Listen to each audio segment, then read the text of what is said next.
Hey, Facebook! Look who's here! The John Caponera. Hi, John! How are you, Linda? I'm doing great. What do you want to say to my people? Well, happy quarantine, I guess. I mean, I don't know what else to say. I hope you're, using your time well. I'm actually with my daughter right now. She's doing a little project, redoing her skateboards. No way. New designs on them and resanding them. And we just got back from Home Depot picking up some paint and sandpaper. She's going to put a nice acrylic design on them. And Oh, that's so cool. Are you going to... You know, What? something to do, right? Yes. Oh my gosh. That's why I'm doing these interviews, because I have to have something to do. Telling you. Yeah, I hear you. I hear you. You could go crazy by yourself. I think I've watched everything on Netflix, Hulu, and Amazon Prime. I could be a critic. I could be a critic right now. Well, I'll tell you, being at home alone like this makes me have a lot of respect for Anne Frank. That's funny. She didn't have Facebook. You know what, though? It is important to get out, though, by yourself. Even if you... Like, I like to walk the dog, and we go on these long hikes, and at least you have to get some exercise. This is when I wish I had barbells in the house, aside from the gym that I go to. Yes. Did you see the Because guy? when they closed the gym, I realized I had no barbells to work with. How many So I only have these 8-pounders, but I got to do 100 reps to feel anything. Exactly. Going to turn out to have long, lean muscles like a woman. Yeah, that's all right. Did you see the guy on the news that used the logs for weights? He used to lift. Yeah, it's pretty great. That was great. Yeah. There's been some real ingenuity, like not really, like I think that the Neanderthals built the wheels, but whatever. People are trying hard. I saw the one comic. He Facebooked himself lifting, the 36 bottles of water you buy at the store. He was bench pressing that. Then another guy was bench pressing his wife because he didn't have a barbell. That's funny. You got to be.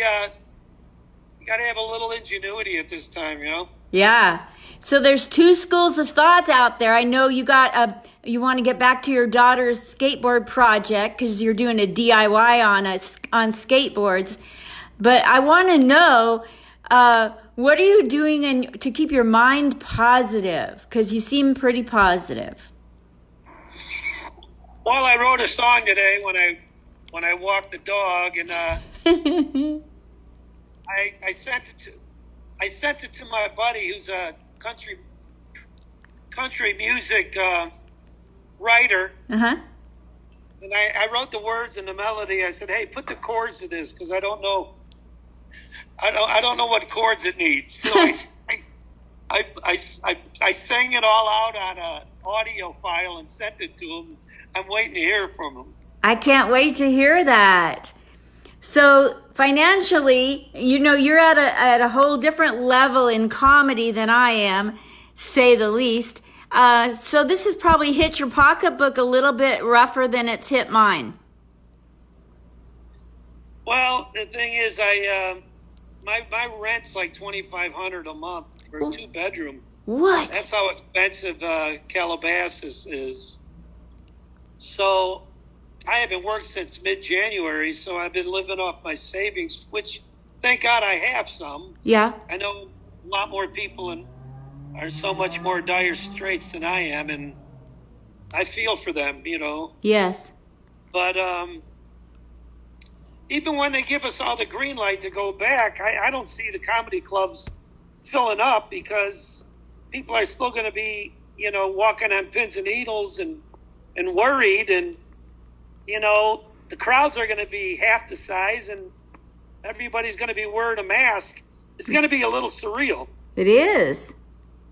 So I don't see anything going back full tilt right away. no. I think if you go to a baseball game or a comedy club or a concert, no one's going to be on top of each other. I just think people are still going to try to abide by the 6 feet thing, and everything's going to be a third full, to be honest with you. But if that's what it takes to, flatten the curve, that's what you have to do.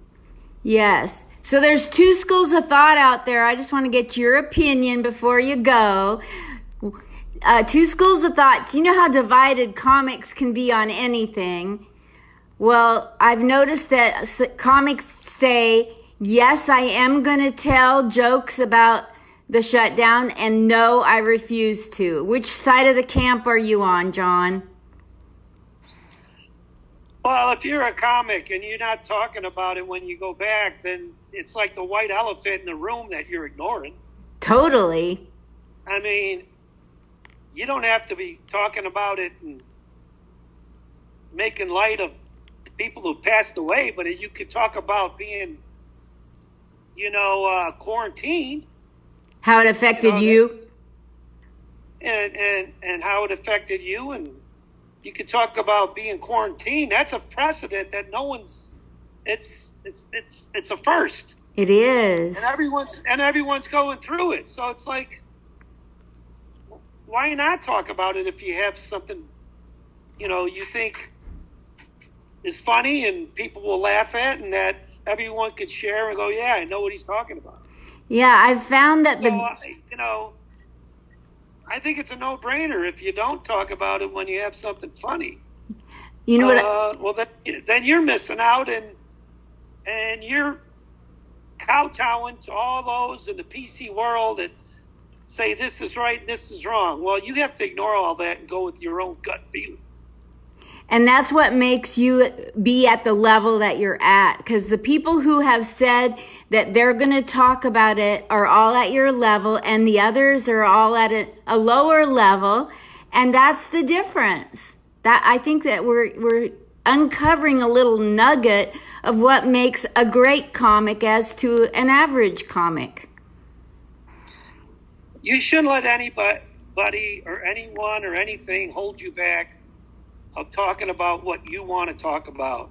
Yeah. If you're true to yourself and you're true to your material, and you're not going out of your way to be offensive, it's just something that you think is funny and that you want to talk about, then you do it.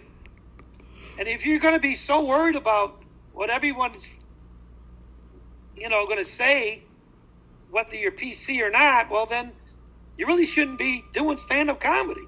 There we go. That's it. So if people wanted to help you out financially, are you accepting Cash App, Venmo, or any of that? No, I'm not. Okay.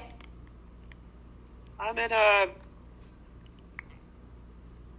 in an envious position right now because I was able to save some money, and I'm living off that, and hopefully when things go back, I'll catch up. And but I appreciate you asking, and I'm sure there's a lot of comics out there who do need money, and if you could throw any towards them, I'm sure they'd appreciate it, because this is an unprecedented times where the entertainment industry is shut down, and usually, if you look at history, the entertainment industry's always made money, especially in down times and economic, recessions and depressions, because people have always spent money to be entertained, to try and escape, even during the Depression.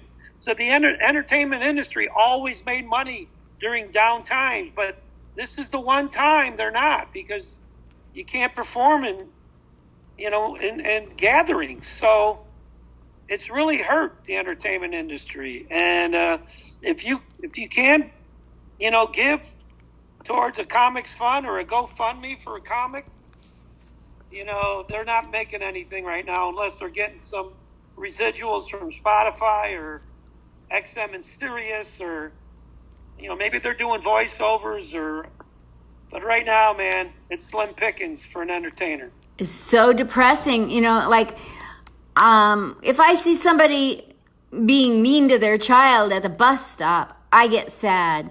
But now the entire globe is hurting. And that makes that's when they need comedy. That's